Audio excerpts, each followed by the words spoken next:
Hi, folks. I'd like to talk today about regulation of free markets. Some of the ideas are not my own. I got them from Ha-Zun Chang. He's a Cambridge economist. You can read more of his views in a book called 27 Things About Capitalism They Never Tell You. I highly recommend it if you want to understand what's going wrong with this whole situation.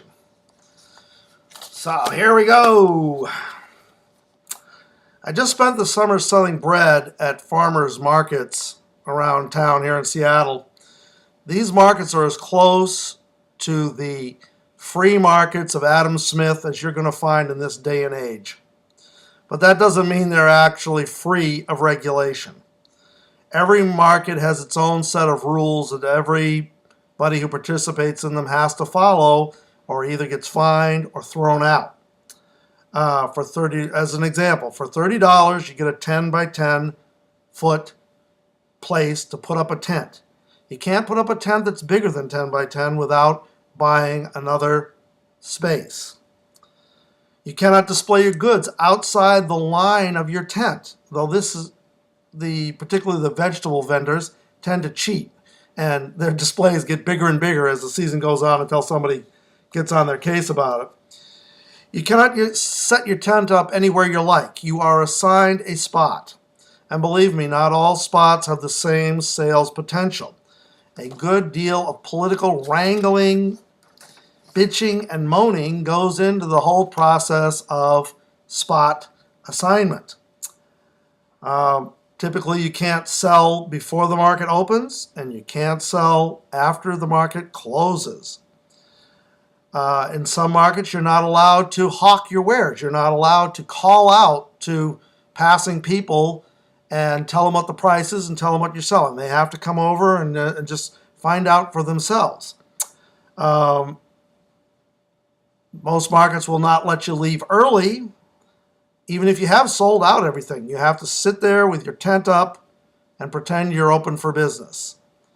Markets will not allow you to lower your price at the end of the day to clean out unsold merchandise. Though again, there's a fair amount of cheating on this one, but if you get caught at it, you can get fined and get your hand slapped anyway. And finally, you just have to wait until the market closes to take down your tent and go home. Every market needs regulation. If you didn't have these regulations, it would literally degenerate into chaos. For markets to work, the participants have to have a certain amount of regulation so that business can be conducted in a safe and sane manner. The Republican mantra is that government regulation prevents the formation of new business and is responsible for the slow economy we face. Almost anytime you see Mitch McConnell on the TV, he's spouting this nonsense. The Republicans argue that if all the government regulations are just thrown out tomorrow, businesses would be formed, we would have jobs and economic growth, and essentially the recession would be over. Unfortunately, they have been making this argument since the dawn of the Industrial Revolution. When in the early 1800s, the British government moved to regulate child labor, the Republicans of that day cried long and hard that they would be driven to bankruptcy by these draconian regulations. They felt that it was an abridgment of their freedom to make contracts with whomever they wished to. Well, the content of these horrible restrictive laws that were just going to ruin the economy of England in 1815 essentially were that 9-year-old children could not be employed, and children between 9 and 18 could only be employed for 12 hours a day. The conservatives have cried wolf every time there's been some change to the regulations involving business. They cried when the 8-hour day came in. They cried when the 5-day work week came in. They cried when safety regulations were imposed on them. And now they're crying about environmental regulations. And yet, despite all this, over the centuries, businesses have been formed, profits have been made, people have made money. As Warren Buffett observed once, I've never known anyone to forego an investment in a promising situation simply because the paperwork is too complicated. I am almost speechless when I hear Republicans and the ignorant Tea Party mob crying for less government regulations, less government. Almost speechless, but not quite. What planet do these Republicans live on anyway? I thought most of them were straight arrows when it came to drugs. But when I hear them talk this stuff, I have to say I think they must be high. The recent financial meltdown was not caused by overregulation. On the contrary, it was greatly facilitated by the fact that regulations which had been in place since the last depression had been repealed by a conservative Republican administration. This is the Glass-Steagall Act that prevented investment banks from also owning commercial banks. Once this legislation was out of the way, banks were free to buy up other banks and get bigger and bigger and bigger until they reached such a size that to allow them to fail because of their own mismanagement was simply unthinkable, because such a failure would have destroyed the entire economy. Another area contributing to this meltdown was the invention of derivatives. Derivatives are an unregulated financial instrument which gives the illusion that risk has been eliminated from many forms of investment. But it is just an illusion. But the bankers believe this illusion. And so they engaged in ever more risky investments, always backing them up with a derivative which made it seem like they were not all that risky. Well, as we have seen, they were wrong. And it's dependent on these ever more risky investments backed up by derivatives is what actually brought the whole collapse about. Essentially, the whole recent financial meltdown is a function of too little regulation, not too much. Similarly, the Deepwater Horizon oil spill that killed 11 people outright and dumped 4.9 million barrels of crude oil into the Gulf of Mexico, causing billions of dollars in lost revenue to fishermen and other people depending on the Gulf, wasn't a result of overregulation either. The Bush administration had actually gutted the regulatory power of the agency that oversaw drilling in the Gulf. It had staffed the place with a bunch of Bush cronies who were all oilmen and were all very much of the opinion that the oil industry could just regulate itself and everything will be fine. Well, they were wrong, and with disastrous results.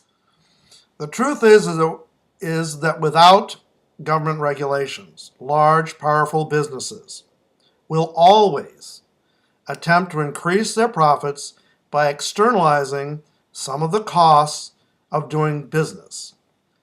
What this means in plain English is a copper mine, which as part of its normal everyday operation creates tons of toxic waste, will simply leave that toxic waste to be cleaned up by somebody else. They will externalize their costs. They will take a cost that they created, and then they will get somebody else outside the company to pay for it. Usually this is the taxpayers. As an aside, many businesses are only profitable because they do externalize these costs. The Republicans are afraid that if we strictly regulate these marginal sorts of businesses, that we require them to clean up their filthy water that they've polluted, and if we require them to clean up the air that they've polluted, and we require them to call back the defective products that they have foisted on the public, that these businesses will go out of business. And I guess I would argue that, they probably should. They're not really creating profit at all. All they're doing is getting society to pay part of the bill, and then calling that a profit. The free market needs regulation, and I would argue that our free markets need more regulation than they presently have for them to function reliably and not precipitate one disaster after another. We have been so traumatized by Cold War rhetoric that sensible laws that would limit the size of banks so that we could allow them to fail without risking destroying the whole country,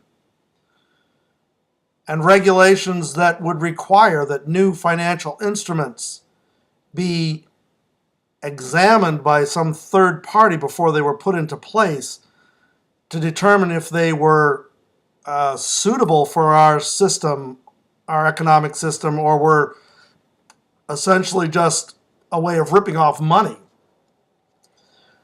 When these sorts of regulations are proposed, you get the Republicans and their Tea Party mob screaming socialism or worse. Unfettered, unregulated capitalism is a recipe for environmental degradation, human degradation, and periodic cyclical economic collapse. This isn't the first depression we've gone through. There was the Great Depression in 1929, 1939, and before that, depressions and bank collapses in 1901, 1893, 1869 through 1871, and 1837 to 1843. All these disruptions were associated with loose regulation and small government. As long as the wrong-headed belief that markets can run without supervision and regulation prevails, we will have more of these collapses. So, the next time you hear some right-wing jackass blowing on about economic regulations ruining the economy and and that's the reason why we don't have no jobs, just say bullshit, because that's what it is. It's just bullshit. Thanks a lot for watching. See you around next time. Bye.